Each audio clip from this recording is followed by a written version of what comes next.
Yung mga tumanggap ng maleta, walang plunder. Yung mga nagsisiwalat, nagpapaimbestiga ng tumanggap ng maleta, yun ang plunder.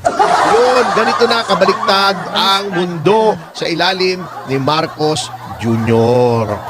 Hindi pa nakontento na filean ng inciting to sedition si Mike Defensor. At hindi pa nakontento na mag-file ng plunder. Can you imagine, ha? Plunder. Dahil daw, nag-contribute ng pera sa kampanya ni then senatorial candidate Rodante Marcoleta. Samantalang, unang-una, di ba pinahihintulot yaong pagko-contribute sa Omnibus Election Code? Number 2, hindi ba yan talagang mga kandidato yung tumatanggap ng mga kontribusyon at nagbayad pa nga ng donor's tax? Si Mike Defensor, may resibo siya, literally, may resibo. Bakit naman plunder? Yan ang hindi ko maintindihan, kung hindi ba naman ulalo itong pamahalang ito. Yung mga tumanggap ng maleta, walang plunder. Yung mga nagdedenunsyo, nagsisiwalat, nagpapaimbestiga ng tumanggap ng maleta, yun ang plunder. Yun, ganito na kabaliktad ang mundo sa ilalim ni Marcos Jr. Kita mo, Manang Jubes. Kengkoy na kengkoy yung ibang mga komentarista. Sabi nila kasi, hindi ba congressman si Marcoleta noong panahong yon? Sabi ko, oo. Di nakalagay sa Anti-Graft and Corrupt Practices Act ay kapag ikaw ay tumanggap ng pera, ikaw ay corrupt.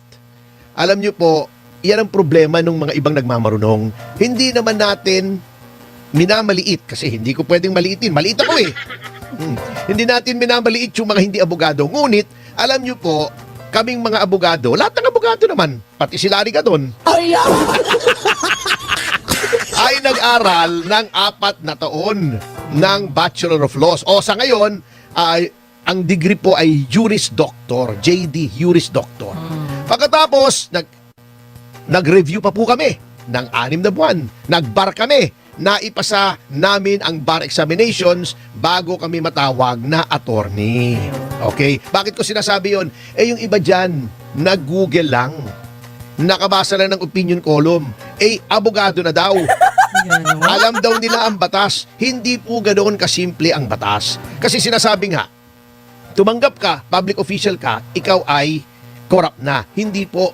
Ang graft and corruption po, kung babasahin yung batas, tumanggap ka ng pera, pinangakuan ka ng kahit anong material na bagay, by reason of your office. Ano po ang office na ibig sabihin sa batas? Yan ba yung opisina mo? Halimbawa, ikaw yung congressman, may opisina ka doon sa Batasang Pambansa o senador ka, may opisina ka sa GSIS. Hindi po. Office here is used in the sense na function yung iyong katungkulan. Tumanggap ka ng pera dahil sa iyong katungkulan. Okay, halimbawa, mayor. Hindi ba ang katungkulan ng mayor magbigay ng business permit? Yes. Di ba? Opo. Nagkuha ka ng business permit sa mayor eh. Binigyan ka ng pera para mag-issue ka ng permit para sa isang bagay na hindi mo naman dapat issuehan ng permit. Yun ang sinasabing office. Function. Function. Yan. Hindi yung office na opisina o yung pwesto mo lamang. Okay. Kung ikaw ay tumanggap ng pera para may gawin ka na within your power na hindi mo dapat ginawa, pero ginawa mo dahil sa salapi, yun ang corruption.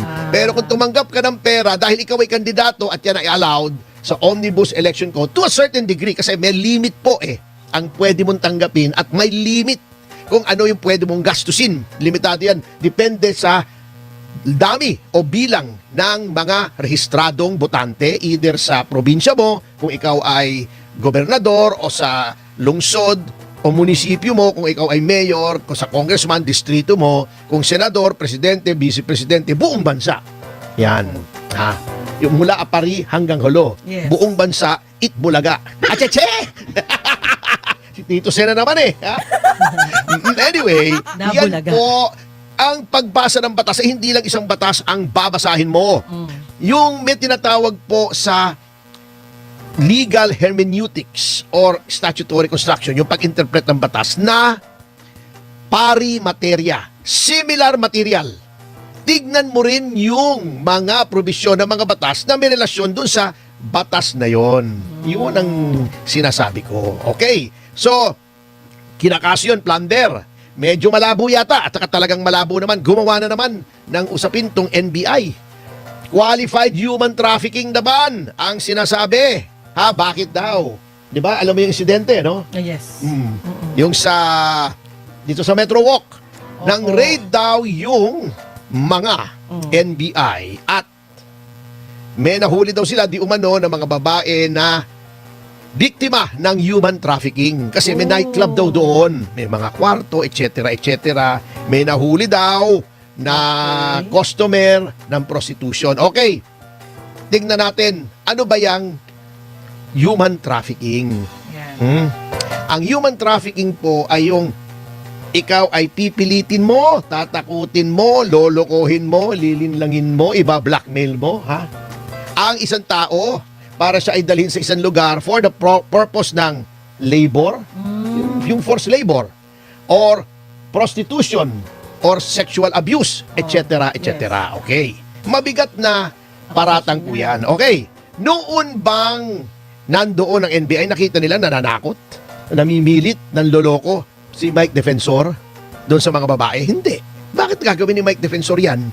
Okay. Sinasangkot siya dahil yun daw lugar nung KTV, yung Chicago KTV, ay nasa lupang pagmamay-ari niya at siya ay ang nagpapaupa. Siyang inuupahan noong may-ari nung nightclub. Nung KTV. Hindi po supisyente yun, Ginoong Matibag. Alam naman nating hindi supisyente yun. Abogado ka naman eh. Ha? Okay. Kung ikaw ay nagpapaupa ng isang lugar at ito ay ginamit sa illegal, dapat ipakita na ikaw ay alam mo na yun ay gagamitin sa illegal na bagay. Ay, happy 1,000 viewers, mga kasama. Aga-aga. Alam mo yun ay gagamitin sa illegal. At hinayaan mong yun ay gamitin. Diba? Yun ang qualified human trafficking when 3 or more persons qualified human trafficking. Kung inupahan lang yung lugar mo at may nangyaring illegal at hindi mo naman alam, bakit ka kakasuhan? Hindi po kasama yun sa kaso. Kita ba to? Pati ba naman yung asawa at saka yung anak na babae na abogada?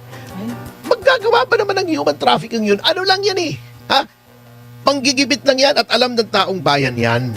Ngayon, ito example, actual na experience ko.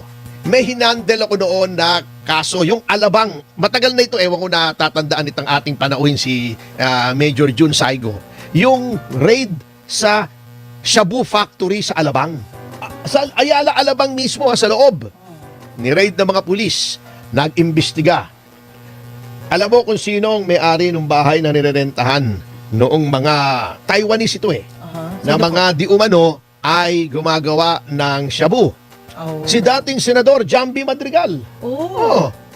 Kinasuhan ba si Jambi Madrigal? Hindi, dahil maayos noon ang NBI. Maayos ang pulis. Alam nila na nung nag-imbestiga sila, nangungupahan lang kasi kahit sinong tao eh. Nangungupahan lang yun. Hanap buhay mo, nangungupahan ka. Di ba? Nangungupahan, malay ba niya? Wala naman siya roon. May mga ginawang mga bagay doon na panggawa di umano ng shabu.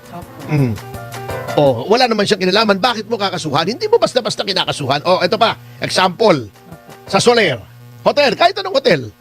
Wag niyong sabihin, walang kahit anong activity na sangkot sa prostitution dyan. Lalo-lalo na yung may mga kasino. Kaya ako, laban na laban, kontrang-kontra ako sa pagsusugal. Ang daming sumusulpot na iba't ibang bisyo dyan eh. Di ba? Meron dyan nagdodroga na para hindi makatulog, para makapagsugal na makapagsugal. Addiction din kasi ang sugal eh. Di ba? Marami nalulupog. Ayan, may prostitution. Sabihin natin Soler. Merong customer doon, foreigner, o kahit taga rito, local. May mga nag-aalok ng babae dyan eh. Dinala niya sa kwarto niya. That's prostitution. Binayaran niya. Repeated engagement in sexual acts for gain. Yan ang definition ng prostitution. Ibig mo sabihin, since may prostitution sa 2, 3, 4 na kwarto sa Soler, arestuhin mo si Enrique Rason for prostitution? Siyempre hindi. Alay ng taong yun. O in the same way, itong si Mike Defensor, alam mo, ang laki-laki ng negosyo nito sa mining. Yung anak abogada. Bakit ka mag-human trafficking? Para kumita. Dati kang sekretary, di ba? Dati kang congressman, mag-human trafficking ka. Mag-isip ka. Maghahakot ka ng mga babae para i-prostitute, ibugaw dito sa Maynila. Ano ba naman yung mga tiradang yan? Sino naman ang bumulong sa kanya? Kaya nga, bago ito nakakatawa rito ha. Unahan na natin ang tawa. Okay. Sabi ni Matibag, meron daw mga blueprint. Ha? Alam mo yung Jubes, kung Yeah. makakapunta ka dyan sa Cliff Point, isang establishment yan na maraming mga negosyo. Meron diyang 7-Eleven.